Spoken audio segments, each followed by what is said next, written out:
መሐል ላይ ያለውን ሳይነግረን ለዘላለም ርስት አላችሁ አለን እግዚአብሔር። ሙሴ እዛ ጠርዝ ላይ ቆሞ ሞተ። ኢያሱስ አስገባቸው፣ አላስወረሳቸው እና ንጉሥ ዳዊትን ሊቀባ ሲሄድ ሳሙኤል ሳኦል ይገለኛል አለኮ። ሳሙኤል ቢሰማ ይገለኛል ሲል እንግዲያው ጊደር ያዝ ባንድ እጅ አለ። ጊደር ያዝ ያለው ጊደር ያዝ ይላል። ባንድ እጁስ በቀንድ ዘይት ሞልቶ ያዘ። በእስራኤል የተነገረውን የተስፋ ቃል ሙሉ በሙሉ የወረሱት በዳዊት እጅ። አሁን ዳዊት ፐርሰናል አይደለም፣ ኔሽን ነው። ሸክሙ የግል ጉዳዩ አይደለም። ገድየው ዝነኛውን አለው አይደለም። መንገሻ መንገድ እያመቻቸ አይደለም። ያጅ ነን ያልቃል። ይሄ ትምህርተ ክርስቶሱ ይዘጋል። ምንም ነገር ክላይማክሱን በቃ መዝጊያን ጠርዝ የሚነካው ራእይ መጽሐፍ ላይ ነው። እኛ ደግሞ እዛ ላይ ነን። ክርስቲያን ኮክ ሌላ ነገር አይኖርህም ማለት ነው። የመጨረሻ ነገራችን የተሰቀለው ኢየሱስ ነው። አንድ ሌዋዊ ካህን ባቢሎን ምርኮ ተደርጎ እየተወሰደ ያለ የዘመረው መዝሙር ነውና ንጉሥ ናቡከደነጾር 597 ዓመተ ዓለም አካባቢ ኢየሩሳሌምን ከደመሰሰ በኋላ ዮአኪን የተባለው ንጉሥ ይዞ ዋና የተመረጡትን እስራኤላውያንን ይዞ ሲሄድ ከተማረኩት መሃል አንዱ ይሄ ሌዋዊ ካህን ነውና እየሄደ ነው የሚዘምረው እና ወደ ምርኮ አገር እየሄደ ነው የሚዘምረውና እግዚአብሔርን እያስታወሰው ነው። እንዲህ ብለህ ነበርኮ እያለው ነው። ዛሬ እንዲህ ይሆን ነው፣ አንተ ግን እንዲህ ነበር ያልከው ማጥዋሻ አምላክ እያለ እግዚአብሔርን የሚያስታውስ ነው መዝሙሩ። የሲቃይ የምጥ የጩኸት የጭንቅ መዝሙር ነው። በጣም ከባድ እንትን ውስጥ ያለ ሰው ነው። በሞትና በሕይወት መሃል ነው። ነፍሱ ተንጠልጥላበታለች። ሊገደል ሊሆን ይችላል የሚሄደው፣ ባሪያ ሊሆን ይችላል የሚሄደው። ሌዋዊ ነው። በዘመኑ ሰርቶ ያቅም በእግዚአብሔር ቤተ መቅደስ እያጠነ የኖረ ሰው ነው። አሁን ወደ ባቢሎን ሲወስዱት እርሻ ይሰጡታል፣ ቤት ስራ ይሉታል። የተለያየ አይነት ነገር ውስጥ ሊገባ ነውና እግዚአብሔርን እያስታወሰው ነው። እንደዚህ አልነበረም ያልከው፣ እንደዚህ አልነበረም እኮ ያልከውን ላስታውስ ይለዋል።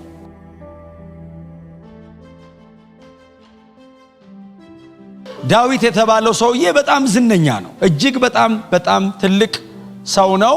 አነሳሱን አመጣጡን እግዚአብሔር እንዴት አድርጎ ይሄንን ሰው እንዳገኘው ሁሉ ይሄ ሌዋዊ ይዘምራል አይደል? ዛሬ ንጉሥ መሆኑን፣ ዛሬ ትልቅ ሰው መሆኑን፣ ዛሬ አንድ ስርወ መንግስት መስርቶ መምራቱን ሳይሆን ይሄ ሌዋዊ ካህን የሚያስታውሰው ዳዊትን ከየት እንደጠራኸው ረሳኸው ወይ ይለዋል። ሳኦል እያለ ነው ዳዊትን እግዚአብሔር የፈለገው። ንጉሥ እያለ ንጉሥ አይቀባም ታውቃላችሁ አይደል? ይዘጋጃል እንጂ እግዚአብሔር ግን ንጉሥ ሳኦል እያለ ንጉሥ ቀባ ላይ ላይ። ልክ ሄሮድስ እያለ ኢየሱስ ተወለደ እንደሚለው ንጉሥ እያለ ልዑል አይደለም የተወለደው፣ ንጉሥ ነው የተወለደው። በንጉሥ ላይ ንጉሥ አይመጣም። እግዚአብሔር ነው እንደዚህ አይነት ኦርደር የሚሰብረው።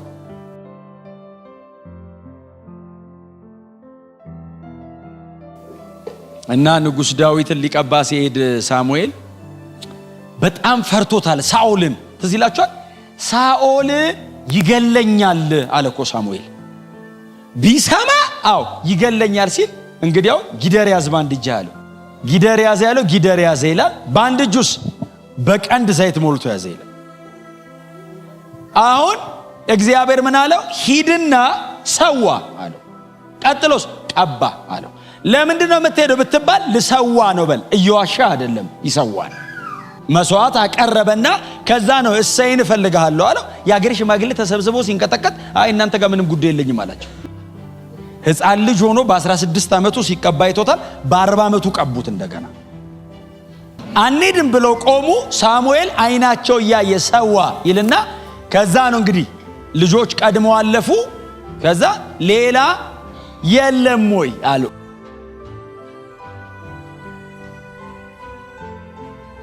ያሉት አለቁ አሉ። እሰይ ንጉሥ የሚያክል ነገር ቀባ ብለኝ መጣው አልሰማውም እንዴ? ንኩም ሌላ የለም እንዴ አለ። ይሄ ብቻ ነው ያለ ሲለው አንድ አለ አለው። ብላቴና ነው፣ እረኝነት ሄደዋል በጎች ሊጠብቅ ሲለው ፈጥነህ አይደል ያለው፣ ፈጥነህ አስመጣው። እሱም በመጠበቅ አንቆይም አንረፍቅም፣ ቶሎ በል። ለምን እመለሳለሁ ነው ቶሎ ብዬ ለራሴ በሳሙኤል መሃል በነፍሳ ሲዞ ነው አይመጣው። ቶሎ በል አንዘገኝ ሲል ሮጦ ሲያመጣው አይደል አስልኮ ሲያመጣው እግዚአብሔርም ሳሙኤልን ከወንበር ተነሳለ። ይህን የሚያክል ሰው ብድቅ ቀባው። ይሄ ነውና ቀባው ሲል በቀንድ የሞላውን ዘይት አይደል ወስዶ በጭንቅላቱ ላይ ደፋውና እግዚአብሔር በርስቱ ላይ አለቃ አረጋለሁ፣ ከዚህ ቀን ጀምሮ የእስራኤል ንጉሥ ነህ አለው ይላል።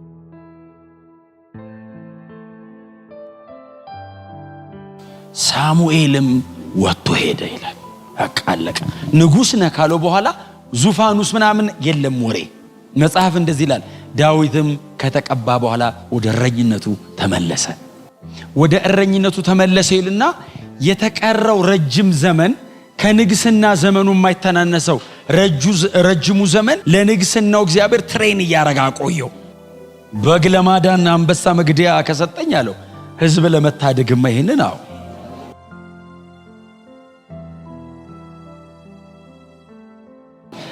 አሁን ዳዊት ፐርሰናል አይደለም፣ ኔሽን ነው። ሸክሙ የዳዊት ሸክም የግል ጉዳይ አይደለም። ገድየው ዝነኛውን አለው አይደለም። መንገሻ መንገድ እያመቻቸ አይደለም። የዳዊት አቲቲዩድ ኪንግደም ነው፣ የእግዚአብሔር መንግስት ነው። ወሬውን ይዩት እስቲ። እገለዋለሁ ይልና ቀጥሎስ አምላክ በእስራኤል እንዳለ ይታወቃል ነው። አያችሁ ውጤቱን ይዩት። ልጁን እገለዋለሁ ይልና ማን እንደሆነ ካሳያለሁ አይደለም። አምላክ በእስራኤል መኖሩ ያህዌ አየ ለጎልያድም የነገረው አንድ መልእክት እሱ ነው። በጠፍ በጭሬና በመናምን በትሪዘት እኔ ውሻ ነኝ እንዴ ምናምን ሲለው ዳዊት እኮ ነህም አይደለም ያለው። አሁን ስለ ሰውየው አይደንቲቲ በፍጹም አይመለከተውም።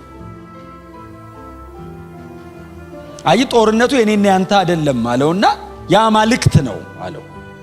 አሁን ካንተ ጀርባ ያለው የፍልስጤም አማልክት አሉ፣ ከኔ ጀርባ ያህዌ ያለ አለው። አየ እግዚአብሔር አለው በጦርና በጋሻ በሰይፍም እንደማያድን ይታወቅ ዘንድ ዛሬ እጥልሃለሁ አለ። አይ የሚያድን አምላክ በሰማይ እንዳለ አንተ ራስ እንድታውቃለሁ።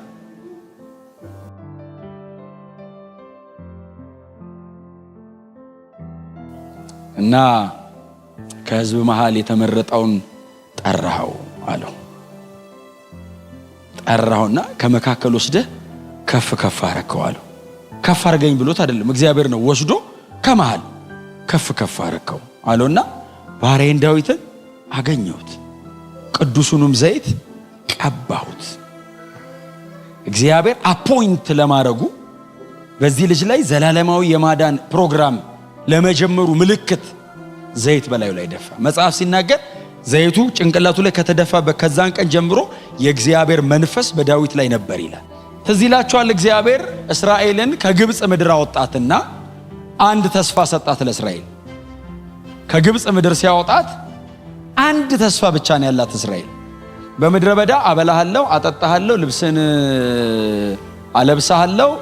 እንደሱ አይደለም አይደል እግዚአብሔር ቃል። እግዚአብሔር የሰጣቸው ተስፋ ማርና ወተት ወደምታፈሰው ምድር አገባቸዋለሁ፣ ከናንን ትወርሳላችሁ የሚል ተስፋ። አንድ ተስፋ ነው ያላቸው። ልክ የኛ አይነት ናቸው።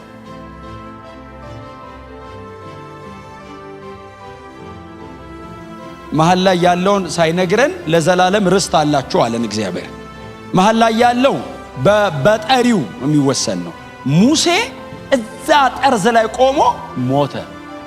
ኢያሱስ አስገባቸው፣ አላስወረሳቸው። ትንሽ ነው የወረሱት። በእስራኤል የተነገረውን የተስፋ ቃል ሙሉ በሙሉ የወረሱት በዳዊት እጅ ነው። ጠላቱን ከፊቱ አጠፋለሁ፣ በጠላቱ አይበለጥም፣ ክንዴ ትረዳዋለች፣ እጄ ታጸናዋለች እያለ እግዚአብሔር የሚናገረው ሰውየው ጦረኛ ነው፣ ተዋጊ ነው። በዘመኑ ሁሉ ያልተቀመጠ ንጉሥ ዳዊት ነው።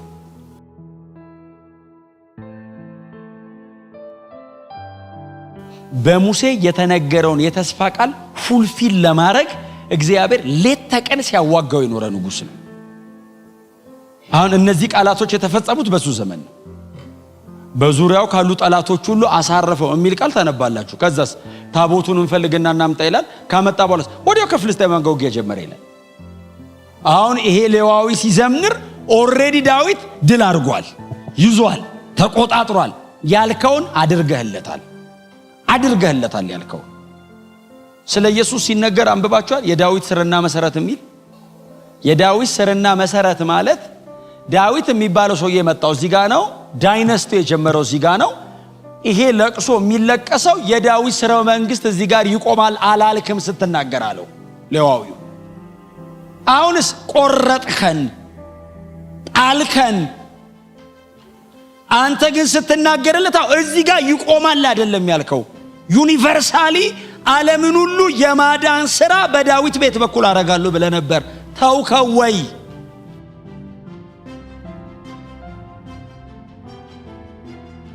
ዝናህን ሰምተናል እንዳረክ። ቀኝና ግራ እጁን ወንዝና ባህር ላይ ያረገለት ዝናህን ሰምተናል። እግዚአብሔር የተናገረውን በሙሉ ለዳዊት አረገለት፣ ሰምተናል ዝናህን። ይሄ ሌዋዊ ካህን በመንፈስ ቅዱስ ተሞልቶ እያወራ ያለው ስለ መሲህ ነው። ቶታሊ በዳዊት ዘመነ መንግስት አልተባሉም እነዚህ ቃላቶች። ዳዊት ለምሳሌ አባቴ አንተ ነህ፣ አምላኬ የመድኃኒቴ መጠጊያ ይና ቀጥሎ እኔ ደግሞ በኩሬ አደርገዋለሁ።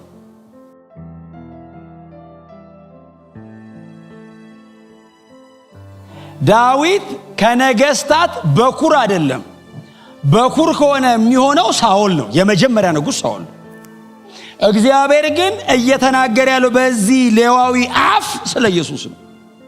አንተ እንዲህ አልክ፣ በኩሬ አደርገዋለሁ፣ የመጀመሪያ አደርገዋለሁ፣ ቀዳሚ አደርገዋለሁ አልክ ይልና ከምድር ነገስታትም ከፍ ይላል። ለዘላለም ምሕረትን ለእርሱ ጠብቃለሁ፣ ኪዳኔም በእርሱ ዘንድ የታመነ ነው፣ ዘሩንም ለዓለምና ለዘላለም ይልና ስሙኛውን ዙፋኑንም እንደ ሰማይ ዘመን አደርጋለሁ ይላል።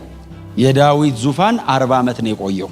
ይሄ ሰውዬ ዳዊት ከዙፋኑ ከወረደ ብቻ ሳይሆን ከሞተ ከ100 ዓመታት በኋላ የሚዘምር ሰውዬ ዙፋኑን በሰማያት ዕድሜ ልክ ነው ማረገው ብለሃል ይልና ወደ ታች ወረደ ስትሉ ቀን እንደ ፀሐይ ሌሊትም እንደ ጨረቃ ነው ማረገው ብለሃል።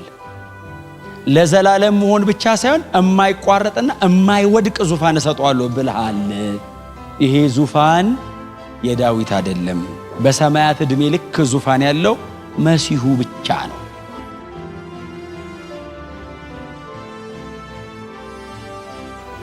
ንጉስ ለመሆኑ ማቴዎስ ኢየሱስን ንጉስ ነው ሲለን የዘር ሐረግ ብቻ አይደለም የተረከው፣ የዳዊት ልጅ ብሎ የአብርሃም ልጅ አለው። ዳዊት የሚለውን ከላይ አስገብቶ ቀጥሎ የአብርሃም አለው። አብርሃም ቀድሞ እንደተወለደ ይታወቃል። ዳዊትን ከላይ አድርጎ ቀጥሎ አብርሃም አረገው። በ14 ሁለቴ ሊመታ ሲል 28 ትውልድ ሊጠራ ሲል ዳዊትን አናት ላይ አረገው። ለምን? ንጉስ ነው ሊል ነው። ኢየሱስ ነው ያለው እዚህ መጽሐፍ ውስጥ። አብ ያከበረው እሱን ነው። መንፈስ ቅዱስ የሚያከብረው እሱን ነው። በአማኞች ሕይወት ውስጥ መንፈስ ቅዱስ አድሮ የሚያደምቀው ኢየሱስ ክርስቶስን ነው። ሌላ እኔ ፈልጌ አጣው። እዚህ ውስጥ ሌላ ከሌለ እዚህ በሌላ የለም ማለት ነው። ክርስቲያን ኮክ ሌላ ነገር አይኖርህም ማለት ነው። የመጨረሻ ነገራችን የተሰቀለው ኢየሱስ ነው። የሞተው፣ የተቀበረው፣ የተነሳው፣ የሄደው፣ በዳዊት ዙፋን ላይ ነግሶ የተቀመጠው፣ ተመልሶ የሚመጣው ኢየሱስ ክርስቶስ ብቻ ርዕሳችን ነው።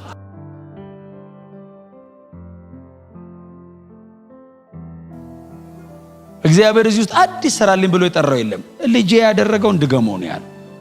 ስለዚህ ዳዊት ካለ እግዚአብሔርና ኢየሱስ ሊል ፈልጎ ዳዊት ካለ፣ ሙሴ ካለና እግዚአብሔር ቀጥሎ ኢየሱስ ማለት ፈልጎ ሙሴ ካለ፣ አብርሃም ብሎ እግዚአብሔር እያንዳንዷን እርምጃውን በክርስቶስ በኩል ካመጣበት፣ የብሉይ ኪዳን አባቶችን በሙሉ ዕብራውያን ላይ እየሰበሰበ የክርስቶስ ጥላ ናቸው ብሎ ካመጣ ሌላ ርዕስ እኛ የምንፈጥርበት ምንም አይነት ምክንያት የለም። እቺን ተናግረን እነሱ ያሉትን ደግመን ወደ ጌታ።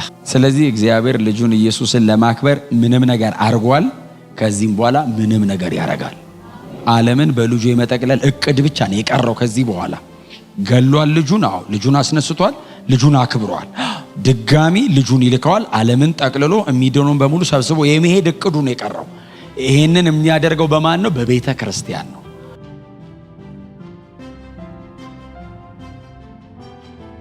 ቤተ ክርስቲያን ምድር ላይ የቀረችው ይሄንን የእግዚአብሔርን የመደምደሚያ ሥራ ለመስራት ነው። ዓለምን በልጁ በኩል መጠቅለል ነው የእግዚአብሔር ዓላማ።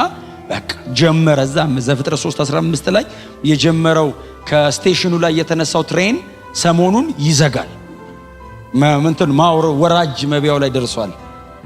ሺህ ዓመታት ክሮስ አድርጓል። ከ4000 ዓመት በላይ ክሮስ አድርጓል። ስለዚህ አሁን በቃ እኛ አይ ቲንክ ራእይ መጨረሻ አካባቢ ነው ያለነው። አሁን ራእይ ምዕራፍ 2 ነው የቸርቾቹ 2 እና 3 ነው። የሚነጠቀው ግን ይሄ ህዝብ ነው። በቃ ክብር ለኢየሱስ ይሁን። ስለዚህ ምዕራፍ 4 ሰሞኑን ይሆናል ማለት ነው።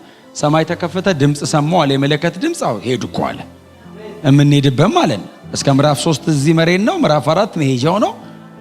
ሕያጅ ነን። ሰሞኑን ያልቃል። ይሄ ትምህርተ ክርስቶሱ ይዘጋል፣ ትንቢት ይዘጋል። ምንም ነገር ክላይማክሱን በቃ መዝጊያ እንዲ ጠርዝ የሚነካው ራእይ መጽሐፍ ላይ ነው። እኛ ደግሞ እዛ ላይ ነው። የዘመን እላቂ ላይ